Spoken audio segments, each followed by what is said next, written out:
Diet work அவுட்னு கரெக்டாக follow பண்ணுறேன், ஆனால் வெயிட் செக் பண்ணால் கூட காட்டுதே. ஒருவேளை ஃபேட் இன்க்ரீஸ் ஆயிடுச்சோன்னு கன்ஃபியூஸ் ஆகுறீங்களா? அவளை விட்டுட்டு வீடியோவை ஃபுல்லாக பாருங்கள், உங்களுக்கே புரிஞ்சிடும். ஃபேட் லாஸ் பண்ணுற பீப்புள் ஒர்க் அவுட் முடிச்சுட்டு வெயிட் அதிகமாக காட்டிடுச்சுன்னா நமக்கு வெயிட் கெயின் ஆயிடுச்சோன்னு பயப்பட தேவையில்லை.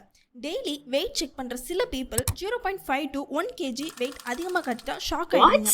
உங்களுக்கு அப்படி ஆயிருக்கானே கமெண்ட் செக்ஷனில் சொல்லுங்கள். பட் வெயிட் அது ஃபேட் இல்லை, வேறு 3 ரீசன் இருக்குது. First, water retention.